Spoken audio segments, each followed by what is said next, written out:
Bismillahirrahmanirrahim. Assalamualaikum warahmatullahi wabarakatuh. Selamat pagi seluruh siswa-siswi kelas 12 asisten keperawatan. Alhamdulillahirrabbilalamin, hari ini bisa bertemu kembali di channelnya Bulia. Hari ini kita akan membahas lagi tentang produk kreatif dan kewirausahaan, dan hari ini subtemanya adalah produksi massal gitu ya. Tapi sebelum masuk ke pembelajaran, sebaiknya kita berdoa terlebih dahulu agar semuanya lancar sampai akhir pertemuan. Berdoa dipersilahkan.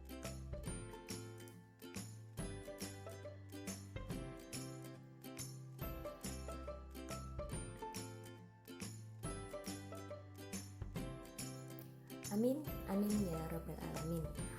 Baik, sebelum kita masuk ke produksi massal ya, sebenarnya kelas 11 itu ada materi PKK, tapi untuk kalian itu diberikan di kelas 12 ya. Jadi tujuannya PKK ini sebenarnya mengenalkan bagaimana sih kira-kira perawat itu bisa atau tidak menjadi seorang wirausahawan di bidangnya. Ya, tentunya sangat bisa, dan nama atau istilah yang biasa kita sebut adalah nursepreneur ya. Untuk lebih jelasnya mungkin kalian bisa cari sendiri. Nanti kalau misalnya ada yang ingin ditanyakan, silahkan bisa japri Bulia via WhatsApp.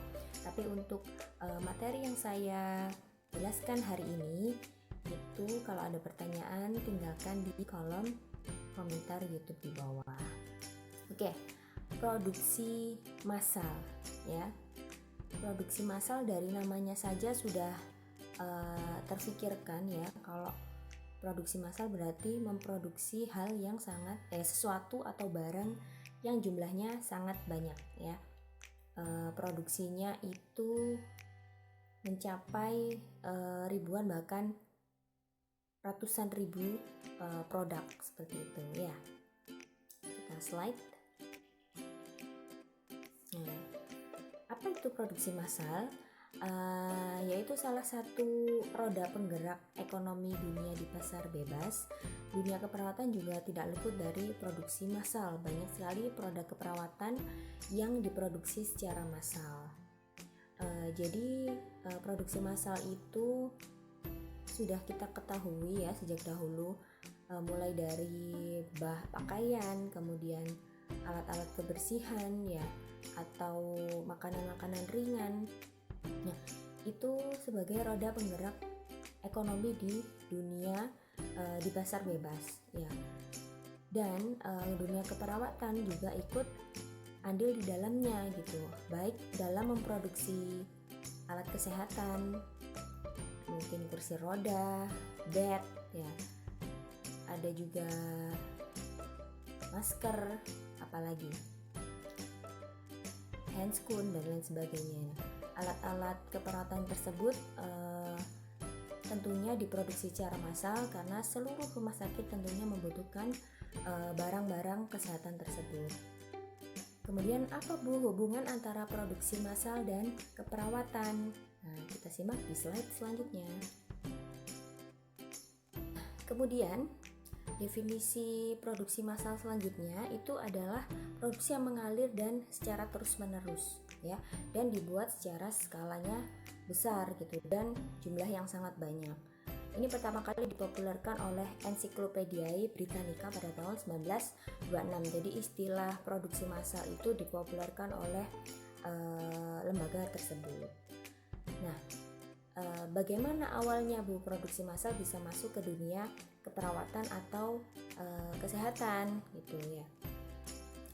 Nah, ini ada sedikit perkembangan ya, mulai dari ada abad pertengahan sebelum era revolusi itu sudah mulai ada produksi massal, baik produksi makanan atau alat-alat kebersihan, alat rumah tangga ya. Kemudian ada puncak industri obat pada abad 17 sampai 19. Jadi pada abad ke-17 sampai 19 itu sudah produksi obat itu sudah dimulai gitu ya. Sudah dimulai untuk memproduksi secara massal. Kemudian ada perusahaan dengan merek Merck ya. Jadi perusahaan obat-obatan ini di Jerman sudah memulai untuk memproduksi secara massal baik obat-obatan maupun alat kesehatan. Jadi perusahaan pertama yang memproduksi alat kesehatan secara massal itu Merck ya.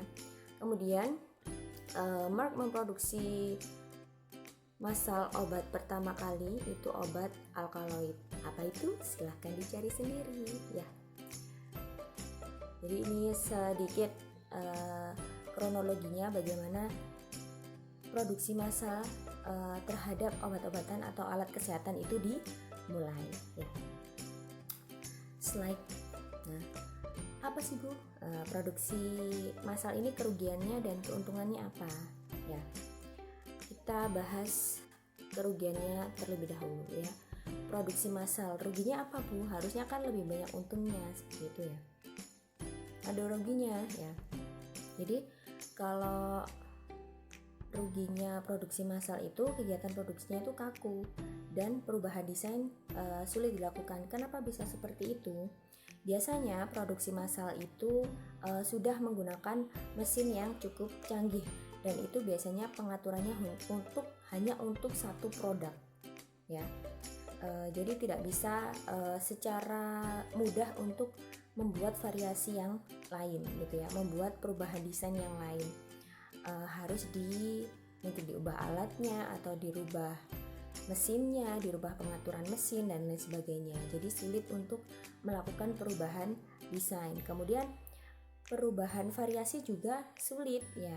Jadi kalau misalnya ada satu perusahaan memproduksi misalnya obat sakit kepala, pasti dia dalam jangka waktu berapa bulan itu yang diproduksi hanya obat sakit kepala saja.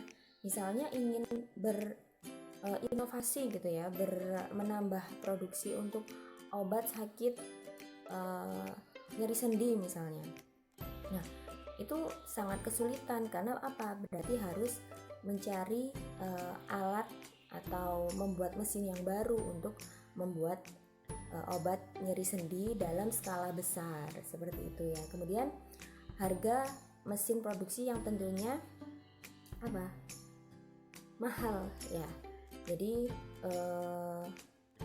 kalau sebuah perusahaan sudah membuat satu produk dengan jumlah yang sangat banyak, itu tentunya mesin produksi yang mereka butuhkan harus semakin canggih dan dapat menghasilkan produk dalam waktu yang sangat cepat agar bisa memenuhi kebutuhan pasar itu ya. Dan kerugian selanjutnya yaitu perawatan mesin produksi yang mahal juga ya. Jadi selain belinya mahal, perawatannya juga cukup mahal. Jadi agar bagaimana cara merawat atau memaintenance mesin produksi itu tadi agar bisa lama masa untuk membuat produk itu biar sedikit lebih lama ya, biar tidak mudah rusak ya. Nah, keuntungannya apa Bu produksi massal? Mengurangi bagian-bagian yang kurang produktif. Jadi ini maksudnya adalah karyawan ya. Jadi tidak membutuhkan tenaga karyawan yang banyak. Yang diandalkan adalah mesin, bukan orang. Jadi orang itu atau karyawan itu hanya mengawasi ya. Kemudian memaintenance mesinnya, kemudian mengawasi bagaimana jalannya produksi produk tersebut ya. Jadi bisa menekan pengeluaran perusahaan. Peralatan yang digunakan sama untuk produksi. Jadi karena alat yang didesain itu khusus untuk membuat satu produk ini ya, jadi ya tidak perlu diganti-ganti gitu ya. Cukup memakai satu alat ini untuk mungkin bertahun-tahun ya untuk memproduksi suatu produk. Kemudian menghemat waktu ini pasti, karena mungkin misalnya dalam 1 jam bisa memproduksi 100.000 obat atau 100.000 tablet. Nah itu kan berarti menghemat waktu. Bayangkan kalau misalnya mencetak tabletnya itu masih manual pakai karyawan, misalnya harus berapa karyawan yang dibutuhkan agar dalam 1 jam itu bisa memproduksi 100.000 tablet. Ya pasti butuh banyak dan waktunya juga lama. Selanjutnya yaitu waktu produksi menjadi sangat singkat. Ini sudah pasti sekali ya. Jadi yang tadinya misalnya pakai manual itu butuh 2 hari, nah kalau pakai mesin bisa 2 jam misalnya gitu. Jadi waktu produksi menjadi sangat singkat. Menurunkan resiko kesalahan manusia ya. Seperti kita tahu manusia itu tempatnya salah dan lupa ya. Jadi tapi kalau mesin kalau sudah diatur itu bisa meminimalisir kesalahan produk ya.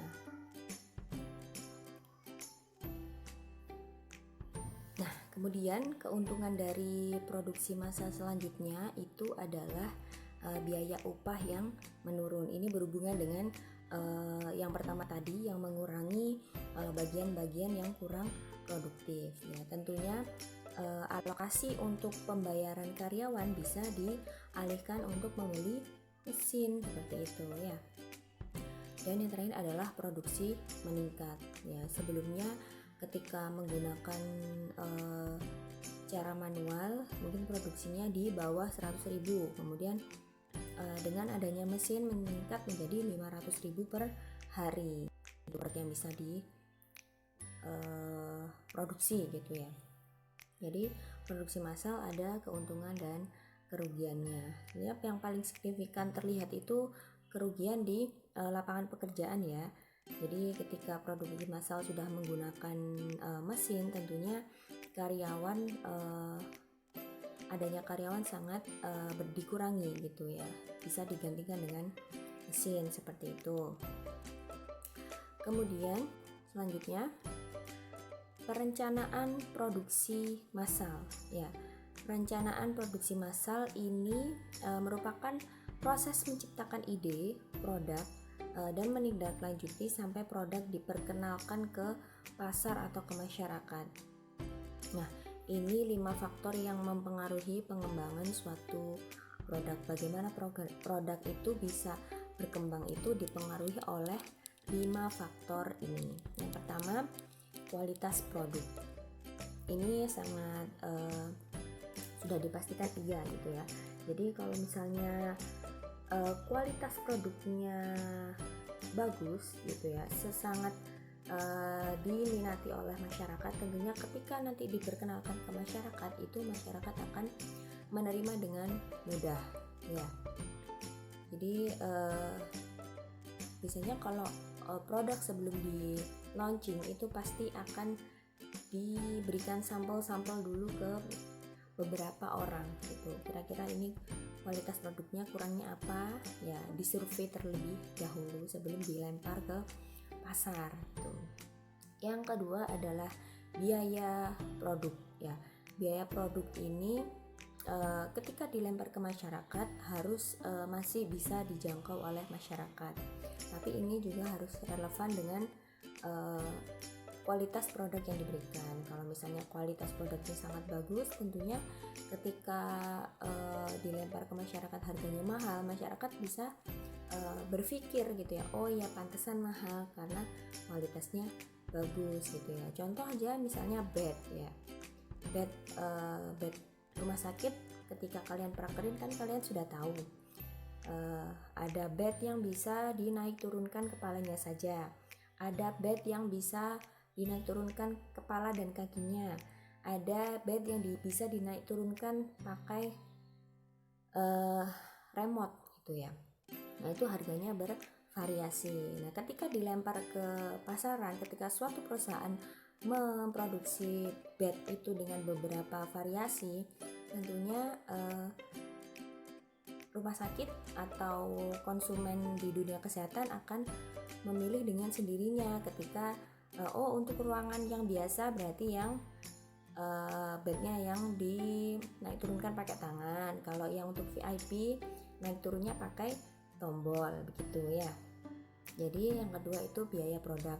Yang ketiga itu waktu pengembangan produk. Ini maksudnya adalah ketika produk sudah jadi itu di survei dulu ke masyarakat kira-kira sudah cocok apa belum, ada perbaikan atau tidak ya. Jadi evaluasi perusahaan. Kemudian kalau bisa waktu pengembangan produknya ketika sudah dievaluasi itu evaluasinya cepat ya, jadi masyarakat tidak menunggu terlalu lama begitu. Kemudian biaya pengembangan. Nah, perusahaan harus terus berinovasi kan ya. Kalau misalnya pengembangannya itu berjalannya lambat, tentunya biayanya akan semakin besar kepada perusahaan. Jadi kalau bisa biaya pengembangan ini ditekan agar tidak merusak harga produk ketika dilempar ke pasaran. Kemudian yang selanjutnya adalah kapabilitas pengembangan. Jadi ini lebih mengarah ke sumber daya manusianya, bagaimana SDM-nya itu dapat melakukan pengembangan suatu produk sehingga ketika ada produk yang sudah jadi dan ada evaluasi, ketika mau dilempar ke pasaran itu sudah menjadi produk yang fix, yang sudah pasti gitu ya.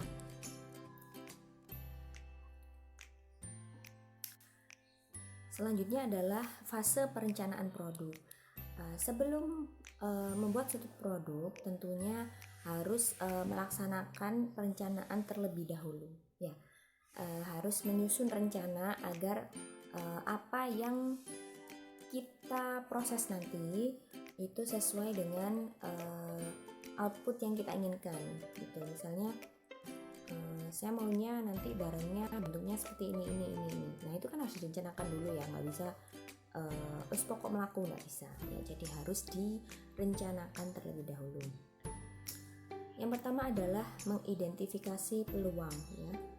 Peluang produk bisa diperoleh melalui 4 cara. Ada produk baru, ini berarti membuat suatu produk yang benar-benar baru ya, tidak di pasaran belum ada. Kemudian turunan dari produk yang sudah ada. Ini maksudnya misalnya masker ya. Masker itu ada yang tali. Nah, kemudian turunannya apa? Masker pakai yang earlobe. Nah, kemudian ada lagi masker hijab. Nah, ada lagi masker N95. Jadi maskernya ada produk turunan dari produk yang sudah ada tuh ya. Atau bisa jadi misalnya kalau makanan ya, misalnya bakso. Nah, bakso sukanya contohnya beli bakso ya. Bakso turunannya jadi bakso diisi apa gitu. Jadi produk yang sudah ada itu diinovasi kembali. Kemudian yang selanjutnya adalah produk turunan perbaikan produk yang sudah ada. Nah, kalau perbaikan produk yang sudah ada, misalnya dulu awalnya perusahaan yang membuat kateter itu misalnya hanya membuat satu ukuran gitu ya. Nah, ada saran dari tenaga kesehatan misalnya harus ditambah ukuran karena anak-anak, dewasa, lansia itu berbeda-beda. Kemudian anatomis orang itu kan juga berbeda-beda. Jadi harus dibuat ukuran yang cukup banyak gitu. Jadi perbaikan produk yang sudah ada. Kemudian yang selanjutnya adalah produk yang pada dasarnya baru. Ini contohnya sekarang kan kalau dulu face shield itu sebenarnya sudah ada ya. Tapi kalau era sekarang di pandemi ini kan masuk ke produk yang pada dasarnya baru gitu loh. Tapi dia nggak baru gitu. Jadi face shield sekarang sangat dibutuhkan karena dapat mencek. Kemudian selanjutnya adalah kita bisa mengidentifikasi peluang ya. Jadi kira-kira kita mau membuka suatu bisnis atau ingin menghasilkan suatu produk gitu ya. Kita bisa mencari mengidentifikasi peluang tersebut, kira-kira kalau misalnya kita mulai itu bagus atau tidak di pasaran gitu ya. Yang pertama adalah keluhan pelanggan terhadap produk yang sejenis ya. Kemudian yang kedua adalah analisis keluhan pelanggan ini, keluhan pelanggan terhadap produk sejenis itu maksudnya kalian survei dulu ya, berikan angket misalnya, atau atau kalian tanya secara random kepada beberapa orang, kira-kira kalau memproduksi barang ini itu menurut mereka seperti apa. Nah, kalau misalnya mereka pernah membeli produk yang sejenis seperti apa yang ingin kalian produksi, kemudian mereka mengeluhkan ada kekurangan di produk yang pernah mereka beli, nah itu bisa kalian jadikan evaluasi agar produk yang kalian buat nanti tidak melakukan kesalahan yang sama gitu. Yang kedua adalah analisis keunggulan dan kelemahan produk pesaing ya. Bukan berarti kita terlalu stalking mencari-cari tahu tentang produknya pesaing, tapi ini memang dibutuhkan ya. Kita harus menganalisis kira-kira keunggulan sama kelemahan pesaing kita itu apa gitu ya. Kira-kira kalau keunggulannya mereka ini, kita bisa membuat inovasi yang lain seperti apa. Kemudian kelemahan pesaing bisa kita jadikan untuk acuan gitu, supaya tidak membuat kesalahan yang sama. Kemudian yang ketiga, usulan pelanggan yang dikumpulkan secara otomatis. Jadi sama halnya dengan yang pertama tadi, itu kalian memberikan angket misalnya. Nah, di situ kalian minta saran kepada para orang-orang, kira-kira usulan seperti apa. Kalian mengajukan suatu produk, nah mungkin ada usulan gitu dari mereka ya. Yang keempat, adanya kecenderungan dalam gaya hidup, demografi, dan teknologi. Nah, kira-kira produk yang akan kalian buat ini itu berpengaruh tidak atau cocok tidak pada gaya hidup di lingkungan sekitar kalian. Atau demografi itu berarti kondisi alam ya. Teknologi itu misalnya, kalau misalnya kalian share di Instagram, kira-kira daerah kalian itu termasuk daerah yang melek teknologi apa enggak gitu ya. Jadi kalau misalnya, mohon maaf sekali, kalau di daerah pedesaan ya kalian promosinya Instagram terus ya, tapi promosi offline tidak pernah. Padahal promosi offline lebih efektif ketika jualan kalian di pedesaan. Offline seperti apa Bu? Entah menempel brosur atau membagikan brosur, memberikan promosi-promosi secara langsung ya, seperti itu. Jadi harus sesuai dengan apa yang ada di sekitar itu ya. Selanjutnya,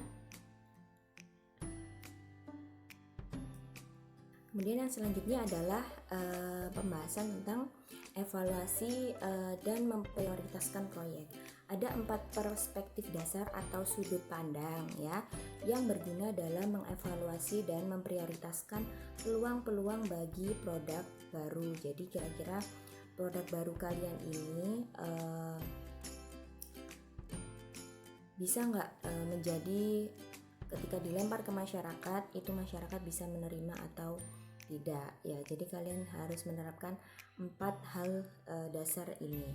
Yang pertama adalah strategi bersaing ya. Strategi bersaing ini ada 4, mungkin bisa kalian tulis ya, karena tidak ada di slide.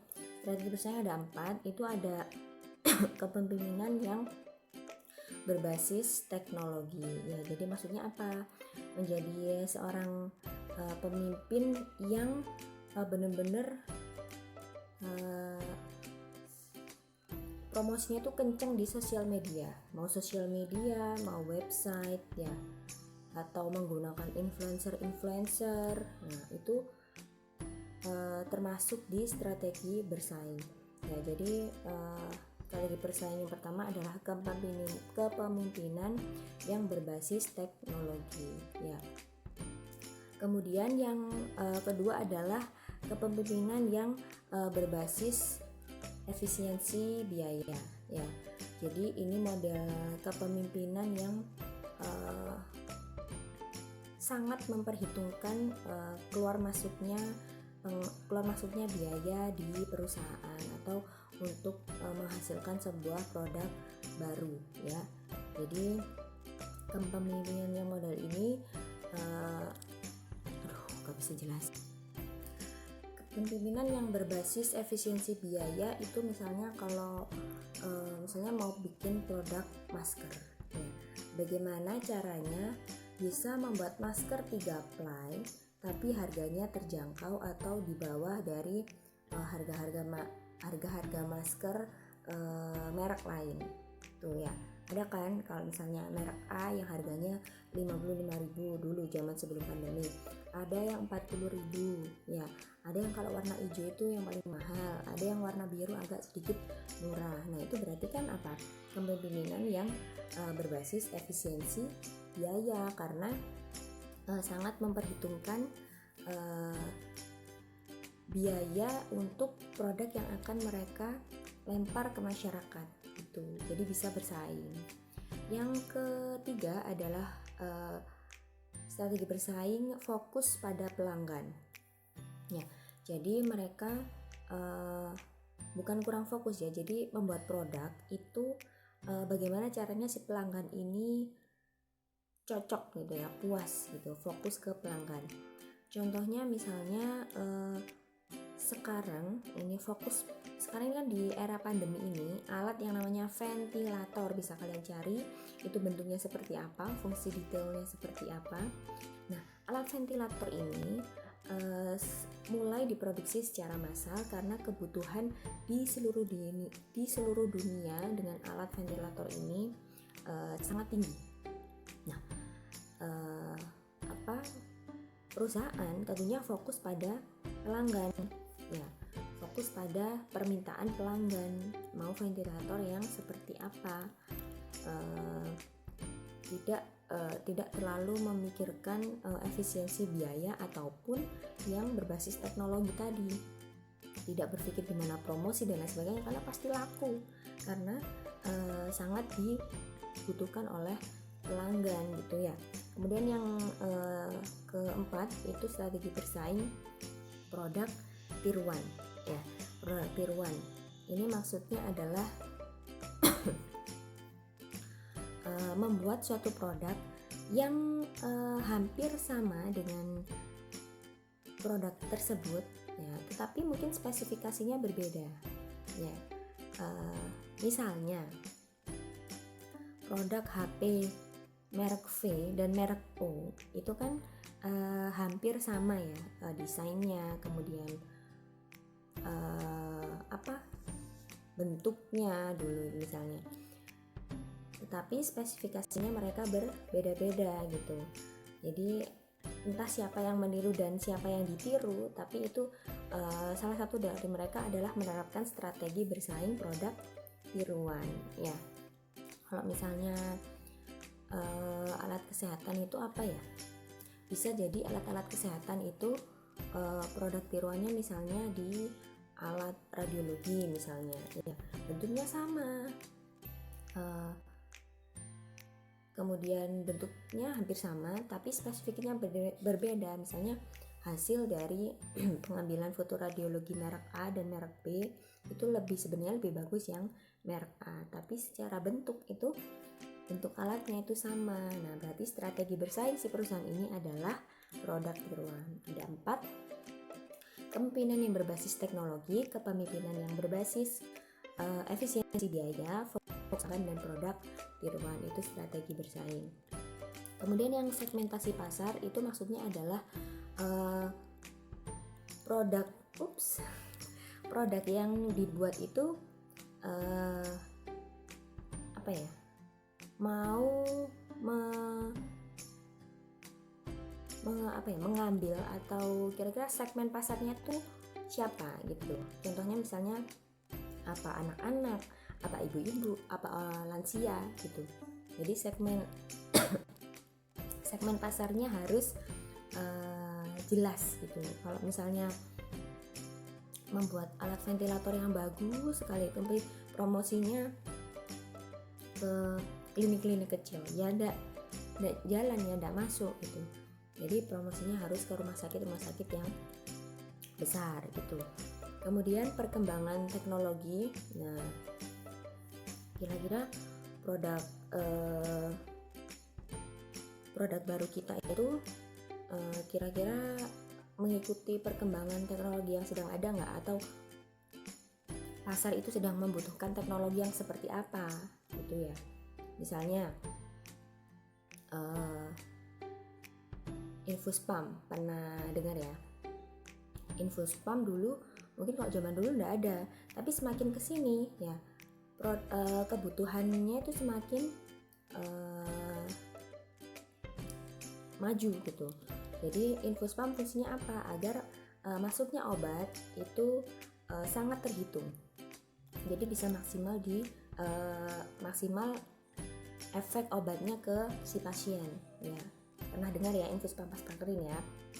Kemudian selanjutnya adalah perencanaan platform produk. Perencanaan platform produk ini maksudnya adalah produk kalian itu nanti kalian kemas seperti apa, jadi bisa menarik selera pasar gitu ya. Misalnya bikin kasa gulung ya, nanti kasa gulungnya itu kalian buat kapas gulung ya, kapas gulung kalian buat seukuran untuk swab untuk injeksi infus, atau seukuran untuk membersihkan area genitalia misalnya. Terus atau bisa kalian packaging isi satu bungkus itu isi berapa kapas gitu. Nah, jadi perencanaan platform produknya itu seperti itu. Jadi mau kalian kemas seperti apa ya. Nah. Jadi ini ada tugas, silahkan kalian kerjakan, nanti ditulis di buku tulis, dan pengumpulannya nanti akan Bulia share linknya. Jadi setelah selesai mengerjakan, silahkan mengisi di link yang akan Bulia share nanti ya. Mungkin sampai di sini dulu Bulia menjelaskan tentang produksi massal. Masih ada yang selanjutnya, kita lanjutkan di pertemuan selanjutnya. Terima kasih, tinggalkan pertanyaan di kolom komentar. Jangan lupa di like ya, jangan lupa di like, di subscribe, gak usah di share, nggak apa-apa. Kemudian jangan lupa isi absensi juga di link yang Bulia share nanti. Terima kasih, mohon maaf bila ada kesalahan. Wassalamualaikum warahmatullahi wabarakatuh.